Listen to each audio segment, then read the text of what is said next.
The world is already going to beat you up. You don't have to beat you up too. Should I say too or also? You don't have to beat you up also.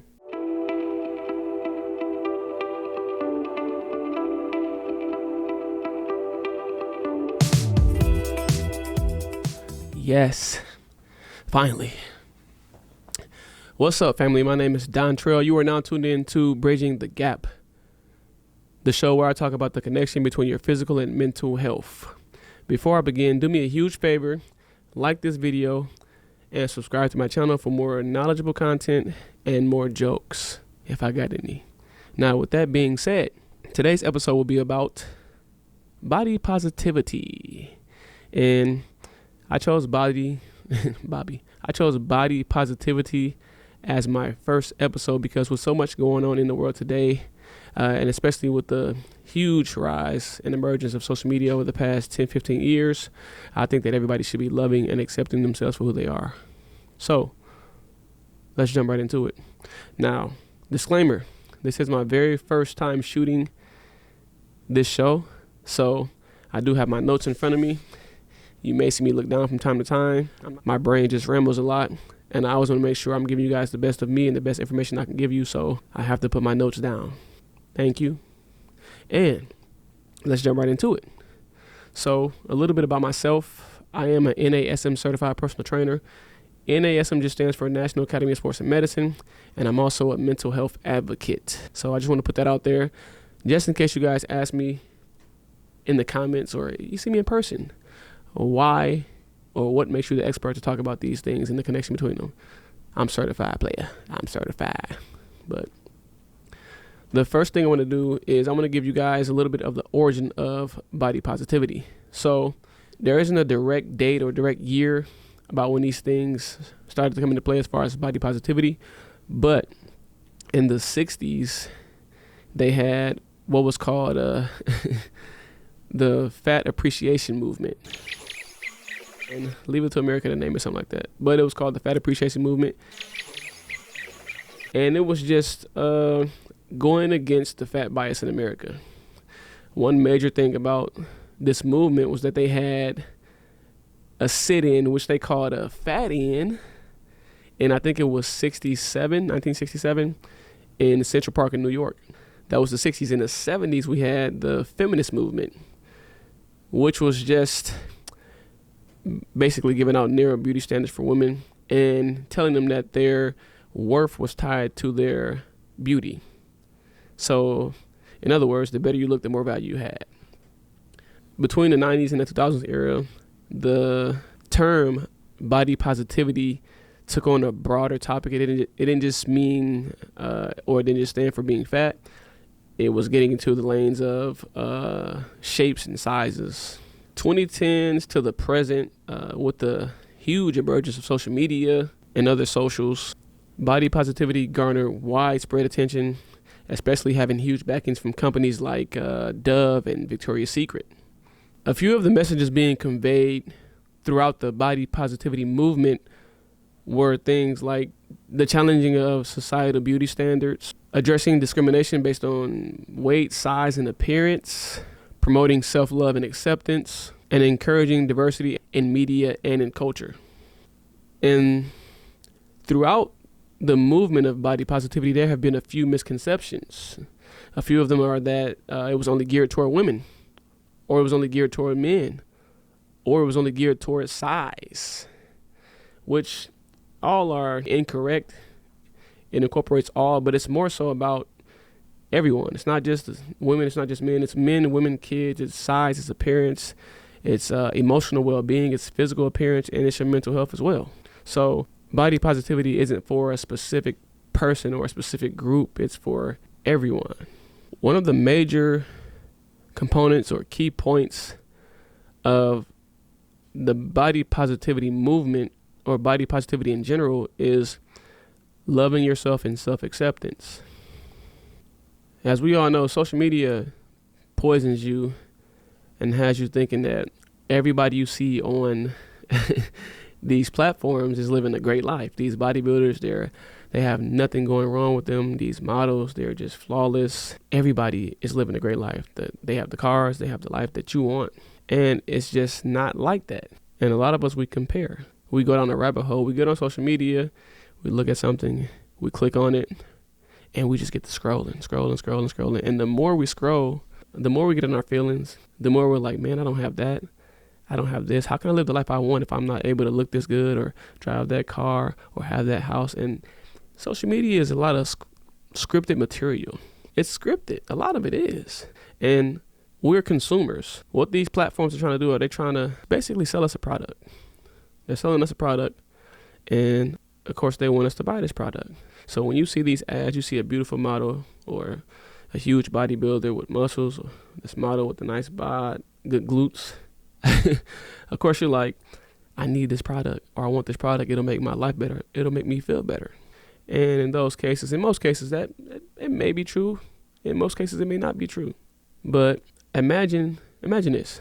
Imagine there was an ad on social media you saw, and it was selling your product. But the person in the ad, they had bed hair, meaning their hair was all over their head. It wasn't done.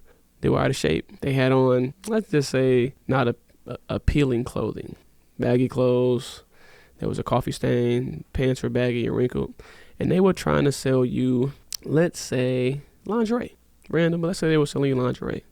But the dialogue in the script had the person telling you about how this person suffered from PTSD from having trauma as a child. Would that still make you want to buy the product? It probably wouldn't, though. It probably make you want to pray for the person in the video. Because when you're selling something, you want to have the absolute best looking everything in the video. You want to have the best person selling it. You want to have the best background. You want to have the best dialogue. You want to have the best script. You want the best whatever. Because they want us to buy the product. But imagine if it was the opposite. If it was the worst person they could find, it was the worst script. You wouldn't want to buy that product.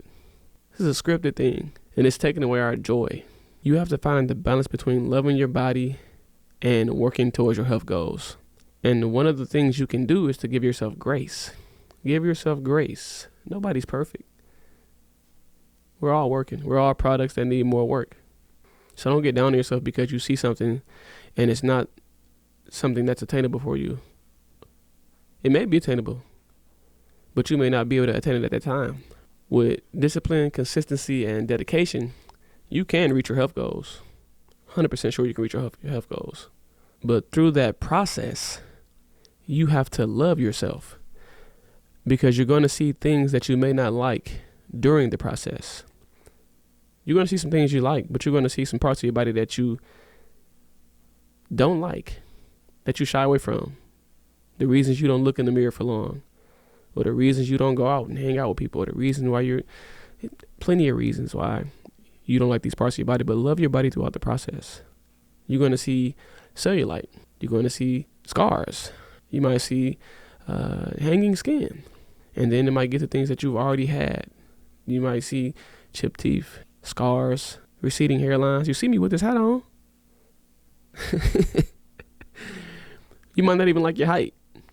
But you have to love yourself through the process. This is where we all take a dive off the cliff because we see something we don't like and we're like, man, but my friends have, but such and such on social media has, and it's like, so what? So what? Love yourself throughout the process. One thing that helps to bridge that connection between your mental and physical health is to focus on your overall health rather than looking at the aesthetics. And aesthetics is just the way you look. Focusing on your overall health rather than your aesthetics can promote positive mental health. And just to back up that claim, there was a recent global study done in 65 countries with over 57,000 participants in 2023.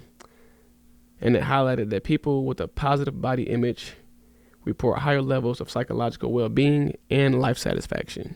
So loving yourself and loving what you see helps with how you view and what you think about yourself. Facts. It's proven. Studies. You know you got to have some facts to back up your claim. So I'm going to make sure I always have a fact, even if it's on my script in front of me. And just from a personal perspective, before I got very serious into the fitness field In about 2016, 2017, I was going through early onset depression. I didn't know it, of course, but just going through early onset depression. I was, I'm going to put the picture up. I want to show you guys what it looked like. So I'll have that up. It'll be somewhere over here, over there, somewhere. But I was about 2017. I was about 30, 29, 30. And I went through a lot as a child in my home. Abuse, physical abuse, mental abuse. And there were moments I had that I would always find myself getting lost in thought about how things would be or should have been or could have been. And around this time I was going to the gym and I stopped going. I don't remember why I stopped going, but I stopped going. And these were some of the thoughts I was having. I didn't want to deal with my friends. I wasn't enjoying the time I was having with my family, my wife and kids. Everything felt like a task. And I remember just having conversations with my wife, and she was like, just asking me what's going on. I never want to talk about it. Never want to talk about it. It's funny now because I've had therapy and things, and just looking back on it, the gym for me was a great release, and it worked wonders for my mental health. Wonders for it, man. Like I said, I've had therapy, but therapy costs. A gym membership costs, but it costs monthly. I would want to go see my therapist more than once a month. So that's every visit costs. But just having access to a gym and walking in and the music hits you, the atmosphere, the people are happy, even the smell of the gym, was great for me. And now I'm just stuck in the mode to where if I don't go to the gym, my day is not as good as it could be. I'm gonna have a good day regardless, but it could be much better if I take the time, go to the gym for at least 30 minutes and just get that adrenaline going, get those chemicals released to my brain. That's my personal connection to the physical and mental aspects of it. The first time I actually, lifted a weight, I was 13. And it's because of things going on at home with my stepfather. And not realizing that I was very strong for my age until I got to school. And I think for that entire year, I was doing 185. I couldn't go past 185. And I remember coming back the next year and wanting to do 225. And I remember being 16 and the football coach saw me in the gym. He was like, come lift this, Dontrell. I was like, how much is it? He was like, don't worry about it, just lift it. I gave that man 2 good reps. And guys, 225 back in the day was everything. So getting that 225, I was like, man, that's crazy. And that made me fall in love even more with the gym. That made me feel good. That's a release because I was doing weight that even some of the biggest kids in the school couldn't get. And I wasn't playing football. I just ran track and played basketball. I was doing more than some of the football players were. That memory gonna always stay with me because I'm only 5'6", short king here. But I probably can lift more than a lot of y'all. Let me gloat a little bit, man. I'm humble, but let me gloat a little bit. But the gym is a big part of my life, though. Fitness in general is a big part of my life, though. So I just want to share that bit with y'all about how I'm connected to this bridging the gap thing and this body positivity thing. But again, I do want to share a picture with y'all because I hated taking my shirt off when I had this body, and that's just me. It was because before this I was a little bit in shape. I was 140 pounds, soaking wet, but I had a 6-pack. I had nice shoulders. When that depression hit, I was like slouching. My shoulders were, man, it was terrible. I'm glad I'm in a much better place, man. Thank God, and thank God for therapy. I want to give you guys some actionable advice or tips on how to improve how you feel about your body image. Number 1 is to practice gratitude. Be grateful. Be grateful for what your body can do. A lot of us look at our body and we think about the things that our body can't do, but think about the things your body can do. Be grateful for that. Be grateful you can blink. Be grateful you can hear. Be grateful you can do arm circles, stretch. Be grateful you can walk. Be grateful. Be grateful. Because a lot of us are ungrateful and we don't think about the things that we possess. Not material wise, because that doesn't matter. I mean, as far as like the sense of smell, sense of taste, like Those are great things to have. Surround yourself with positive influences, because as we all know, as humans, we tend to get down on ourselves sometimes. But when you have a circle of people that believe in you as much as you believe in you, that have your best interests at heart, that want to see you do good, that add value to your life, those things matter. Don't just wait for people to approach you. Seek them out. Seek out positive influences, though. Seek out great relationships. If you have them now, hold on to them. Hold on to those. They're a blessing. Set non-aesthetic fitness goals, meaning set goals to where you're not worried about how you look, but you're worried about how you feel. Health goals. So set goals like you want to be able to run a mile, 2 miles. Endurance goals. Set strength goals. It doesn't always have to be about how you look. That can come later on. Because a lot of times when we worry about how we look, if things don't happen fast enough, we get discouraged. Then we give up. Then we quit. But if you set other goals in place as well as the aesthetic goals, or not even aesthetic goals, you just set goals because you want to feel better. You want to accept yourself. You want to love your body more. Set those kind of goals. Choose progress over perfection. Choose progress over perfection. Perfection is not a real thing. Progress is very real. You can track progress. You can't track perfection, but you can track progress on a daily basis, day-to-day basis, on a week-to-week basis, on a month-to-month basis. We can track it. Last week I was lifting 135. This week I'm lifting 140. That's progress. Last week I went for 1 mile. This week I went for 1.25 miles. That's progress. That's what we should be tracking. Those things make you feel good. Those are things that have you like when you get home, you're like, man, I outdid myself again today. Progress over perfection. You'll never be perfect, but you can always progress. And most importantly, take breaks from social media. Take a break. It's not real. Content creators. They're creating content. And they're doing a great job, don't get me wrong. But take a break from that. It's messing with your psyche. It's messing with your mental health. We want to be as positive as we can with as much negativity going on in the world. Take a break. Even if you have negative friends, take a break from them too. Like, stop being around that. We don't need that. It's already hard as it is out here. Remain positive as you can. And this is where those positive influences come in at. But I don't want to backtrack. Take that break from social media. That excludes the very first episode of Bridging the Gap. And I want to recap a little bit. So, first and foremost, this episode was just about loving yourself and self-acceptance. I always remember to love yourself. Always remember to accept yourself for who you are, what you look like, no matter what. The world is already going to beat you up. You don't have to beat you up too. Should I say two or also? You don't have to beat you up also. I'm going to stick with two. You know what? Never mind. Don't beat yourself up. Love yourself, accept yourself. I do want to thank you guys for tuning in. I greatly appreciate it. Bear with me. Again, this is the very first episode. I'm learning what works, learning what doesn't work, but I told myself I'm going to make this work. So, side note, if you out there and you want to try something, you're scared, you don't know how to do it, you don't know where to start, the worst thing you can do is not start. The best thing you can do, start. I don't know what I'm doing, but I'm going to get it down. It's all about reps, repetition, muscle memory. The more you do it, the better you get. Again, thank you guys for tuning in.